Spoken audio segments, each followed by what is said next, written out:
Avez-vous déjà été trahi, blessé ou manqué de respect? Votre premier réflexe pourrait être de réagir, de riposter, de rendre l'appareil à ceux qui vous ont fait du tort. C'est une réponse instinctive, une tentative de rétablir un équilibre que vous sentez brisé. Mais si je vous disais que la meilleure revanche n'est ni la colère, ni la confrontation, ni même une quelconque forme de représailles? Et si je vous disais qu'il existe une manière bien plus puissante de répondre à l'injustice? Les anciens stoïciens avaient une réponse, une approche qui dépasse la simple vengeance.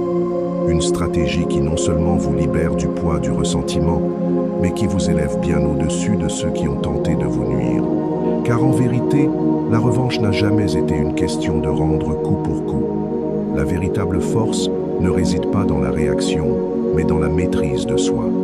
Au lieu de gaspiller votre énergie à vouloir punir ceux qui vous ont fait du mal, imaginez un instant que vous puissiez canaliser cette douleur, cette frustration, en un moteur de transformation personnelle. Imaginez que chaque blessure, chaque trahison puisse devenir une opportunité de grandir, de vous élever et de bâtir une vie si épanouie que ces personnes en deviennent insignifiantes. Dans cette vidéo, nous allons explorer l'approche stoïcienne ultime de la vengeance. Une philosophie qui vous permet non seulement de tourner la page, mais de transformer radicalement votre perception de la justice et du pouvoir personnel. Une approche qui vous fera comprendre que la véritable victoire ne consiste pas à écraser l'autre, mais à s'élever soi-même. Premier, l'indifférence est la plus grande des forces. Lorsqu'une personne vous fait du tort, elle attend une réaction. Que ce soit par malveillance, par jalousie ou par désir de contrôle, son but est souvent de vous voir souffrir. Elle se nourrit de votre douleur, de votre colère, de votre frustration.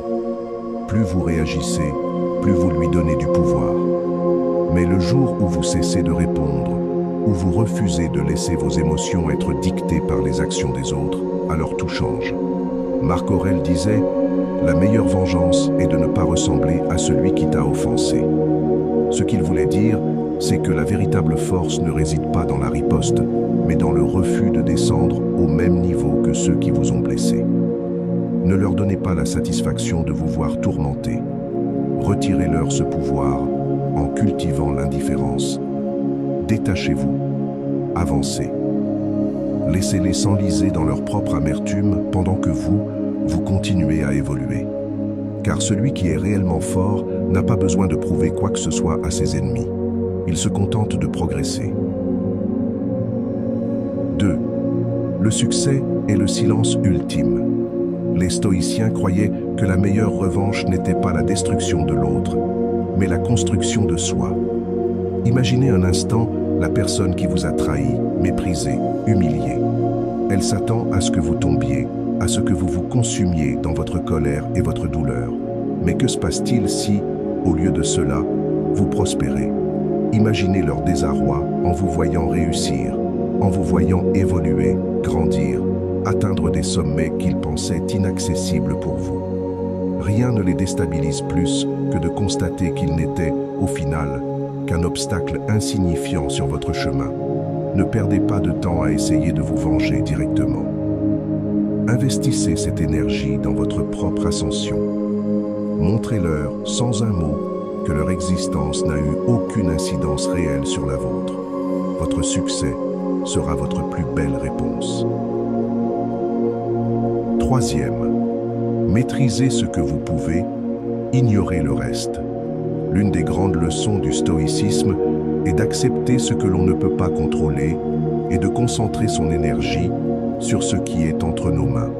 Épictète disait « Ce ne sont pas les choses qui troublent les hommes, mais les jugements qu'ils portent sur ces choses. » Autrement dit, ce n'est pas l'injustice elle-même qui vous fait souffrir, mais la manière dont vous la percevez. Vous ne pouvez pas empêcher les autres de vous trahir, de vous décevoir ou de vous blesser.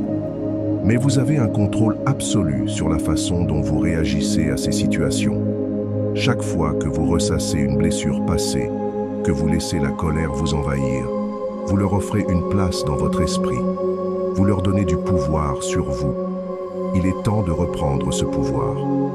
Détournez votre attention de ce qui est hors de votre contrôle et concentrez-vous sur votre propre évolution. Quatrième, maîtrisez vos émotions, maîtrisez votre vie. La colère est un poison qui vous enchaîne au passé. Tant que vous nourrissez du ressentiment envers ceux qui vous ont fait du mal, vous restez prisonnier de leur influence. Les stoïciens s'entraînaient à ne ressentir aucune émotion envers leurs ennemis. Non pas par insensibilité, mais par sagesse. Ils savaient que la liberté ultime résidait dans la maîtrise de soi. Imaginez-vous inébranlable, calme, imperturbable face aux attaques. Visualisez votre silence comme une armure impénétrable. Moins vous accordez d'importance à ceux qui vous ont blessé, plus vous devenez fort. Et cette force, personne ne pourra jamais vous l'enlever. 5. Vivez si bien qu'ils deviennent insignifiants. La meilleure vengeance n'est pas de les combattre. Ce n'est pas de les voir souffrir. C'est de les oublier totalement. De mener une vie si épanouie, si riche, que leur existence ne représente plus rien pour vous. Ils s'attendaient à ce que vous sombriez, à ce que vous restiez figé dans la douleur. Mais au lieu de cela, vous prospérez. Vous avancez, vous construisez, vous devenez une version de vous-même qui n'a plus rien à voir avec celle qu'ils ont tenté d'atteindre. C'est cela, la voie stoïcienne. Ne pas simplement tourner la page, mais écrire un tout nouveau chapitre dans lequel il n'existe même plus. 6e. Dernière réflexion. Votre paix est leur défaite. Au final, la meilleure revanche ne concerne pas les autres. Elle ne concerne que vous. Lorsque vous atteignez un état de paix intérieure absolue, plus rien de ce qu'ils font ou disent ne peut vous atteindre. Ils ont perdu leur emprise sur vous.